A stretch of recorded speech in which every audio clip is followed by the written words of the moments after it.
Is it too quiet? Like, what's the point of having this microphone? I'm not gonna hold it like this, am I? I actually can't work it out. Maybe there's like a setting somewhere. Maybe I should just hold it. Maybe this is kind of cool. Oh, I could get it hanging. I could hang it like that. Let's get ready to rumble!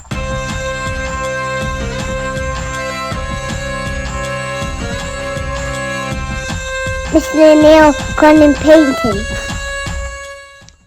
Okay, so obviously I haven't sorted out the audio issues, so I'm just going to hold it like this. But maybe I do quite like it. I do quite like it, actually. So I thought today, just do a little, like, first YouTube video in earnest. I know I've posted a couple before, but, you know, this one is not going to be better, but it is going to be longer. And maybe the painting's better. So in that sense, it's better. But I'm going to try and do this more regularly. You know, Instagram, I'm posting there all the time. I still kind of like it, but I need something else. And I think something like this, who knows where it will lead, but I'm going to start posting some videos on YouTube. Now, there's a few issues with that. Mainly that I have all this, you know, hundreds of hours of content painting filmed vertically, which is really daft, actually. I mean, it's fine for Instagram, it's fine for that kind of thing, but to translate it to something like this, which is more sort of TV orientated, I think is a slight problem. But I'm going to do my best to sort of make it work. I'll maybe try out a few different things and see how it goes. Maybe I can just sort of sit like this and have the painting appear like here. Maybe that's quite good. Actually, that's quite obvious. I think I will do that. Before I was going to sort of arrange it inside the frame, but I think what I'm going to do is probably just have it like floating here, right here, and I'll get used to doing that mirroring hand gesture. But what I thought I'd look at today would be a commission that I did a while back. A really nice little one. A mother got a commission for her son, Elliot. What's quite strange about this commission was that the son was grown up. He's, you know, in his 20s, but she wanted the painting to be of him as a child because she had an equivalent one of her sister. So she sent through a reference photo, this thing, which is pretty nice. I mean, it's kind of interesting. It's not, I know a lot of people talk about painting from life versus painting from photographs, and it's something that I'm sure I'll cover on this channel many times. I love the idea of painting from life, but I think it's just not practical in many cases, especially when you're painting a photo of someone from the past, like this case. But, you know, this photograph has got its own specific challenges because it's so obviously a photograph. It's so obviously a high contrast flash photography photo from about 20 years ago. And that to me is quite interesting, I think, to paint. It's not to necessarily say that the painting must look like a flash photography photograph from 20 years ago, but it introduces a new sort of type of translation when you move from the photograph into the painting. And actually, rather than being a kind of hindrance, we have to paint these kind of shadows differently. I kind of see the opportunity in that as a potential sort of otherness of brushstroke or something.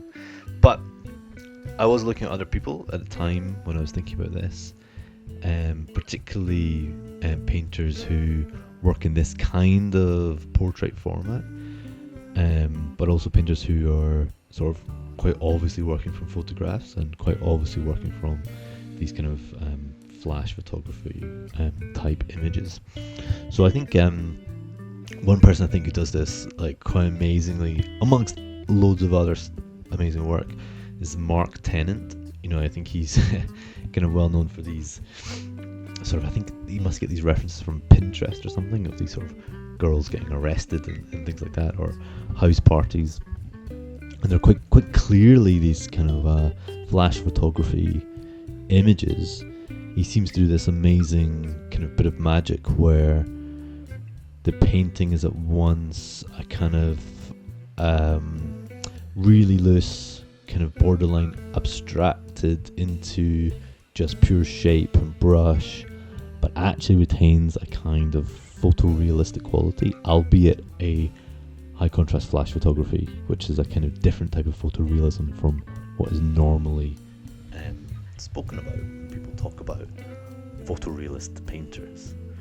You know, usually they're talking about people who, it's sort of a meticulous kind of copying where you think, oh wow, that could be a photograph. But actually, I think that I find that what Mark Tennant is doing here is kind of much more interesting. Another painter I was looking at in reference to this painting was something I was looking at when I was learning a lot, and I sort of since stopped looking at her painting so much. But Jane French on Instagram, maybe, well, she's not purely on Instagram, but that's where I know her from. He does these kind of quick heads, kind of like definitely a kind of study feel to them, with very obvious brush marks and a kind of attitude to colour, which is got a freedom to it, but I believe I can read into that something to do with the translation of photograph into painting unlocks these kind of colours. You can almost see them as digital artifacts, like translated over the kind of hues and colours you get in some photography in the shadows and in the transition areas that you just don't get. You just don't sort of see in the same way when painting from life.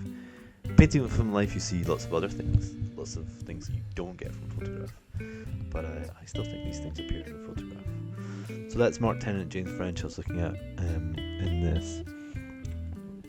Another one I think who does beautiful paintings quite clearly, photography heavy, is K-Stan on Instagram. So Kirsten, I can't remember her surname right now. She's sort of part of the extended Cameo universe, although it was maybe more active before my time. However, like some of these paintings I think are just like superb. So like I've linked up all of their Instagrams, etc. underneath there, so you should be able to find them. But yeah, let's have a look at what I did.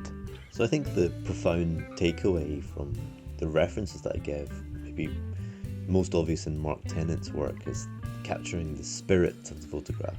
And to do that, you need to find some kind of language that operates as a translation between photograph and painting.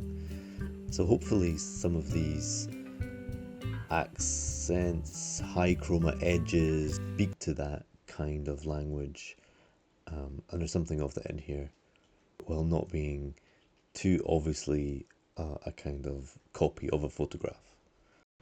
So I've just finished editing the video. Good news is I've sorted out the microphone. Bad news is I think that was a bad video. Like rambling nonsense. Just like low quality. Next one's going to be better.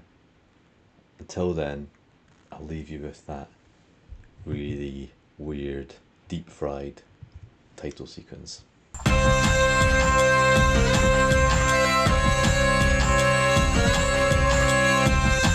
Mr. Neil Conning Painting.